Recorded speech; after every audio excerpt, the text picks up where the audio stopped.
La Terre lance un appel de détresse. Mardi, Antonio Guterres a tiré la sonnette d'alarme. Le dernier rapport sur l'état du climat mondial montre une planète au bord du gouffre. Certains records ne se contentent pas d'être battus, ils explosent les données et les changements s'accélèrent encore. En 2024, 2 milliards de personnes n'ont pas accès à une eau douce et propre, selon l'ONU. Plusieurs régions du monde sont gravement touchées. L'Amérique centrale, et notamment le Mexique, le bassin méditerranéen et l'Asie de l'Est. Les facteurs de cette raréfaction sont multiples.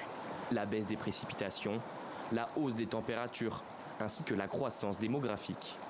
En février dernier, plusieurs quartiers de Mexico et ses 20 millions d'habitants ont dû être ravitaillés par des camions-citernes. Cela fait partie du changement environnemental mondial. Et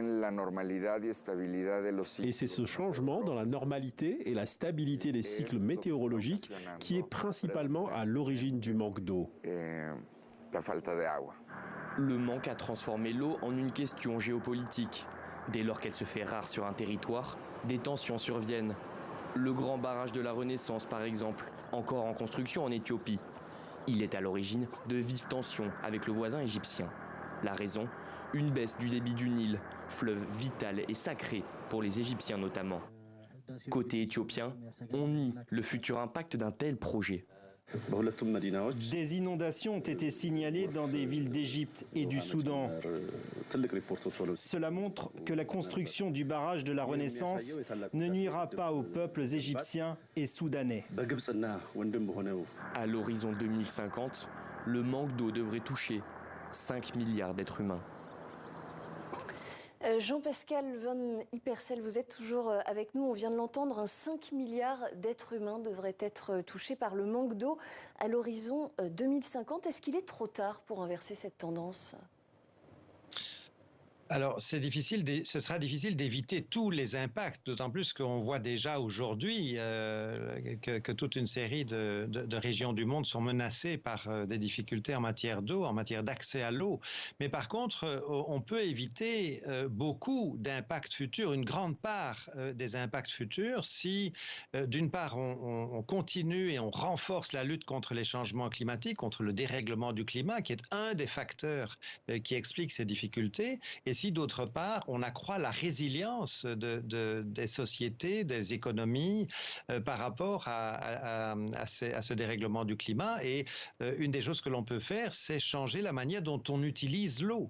Utiliser moins d'eau pour des usages qui ne sont pas prioritaires, pour produire des productions agricoles qui demandent énormément d'eau, alors qu'on peut produire d'autres produits qui en demandent moins, par exemple. Là, il y a des choix que l'on peut faire pour diminuer la dépendance par rapport à cette quantité d'eau qui, dans bien des régions du monde, va aller en diminuant. Alors l'ONU souligne également dans un rapport publié aujourd'hui que les tensions liées à l'eau exacerbent les conflits à l'échelle internationale. Autrement dit, si on veut pouvoir préserver la paix, eh bien, il vaut mieux préserver nos ressources en eau. Ça veut dire qu'inévitablement, on se dirige dans les prochaines années, les prochaines décennies, vers plus de conflits armés liés à l'eau ? Et votre reportage qui montrait ce qui se passait en Éthiopie montre qu'effectivement la distribution de l'eau, la répartition de l'eau peut être un enjeu de conflit, peut devenir un enjeu géopolitique. Et ce n'est pas qu'entre l'Éthiopie et l'Égypte, il y a bien d'autres régions du monde où il y a déjà aujourd'hui des conflits entre les populations qui sont en amont et les populations qui sont en aval d'un fleuve. Donc oui, l'eau va devenir de plus en plus un enjeu géopolitique, et donc il faut gérer mieux cette eau, il faut accroître la résilience, il faut lutter contre les changements climatiques, il faut promouvoir des mesures d'adaptation au dérèglement climatique partout où c'est possible, et le secteur de l'eau est particulièrement important.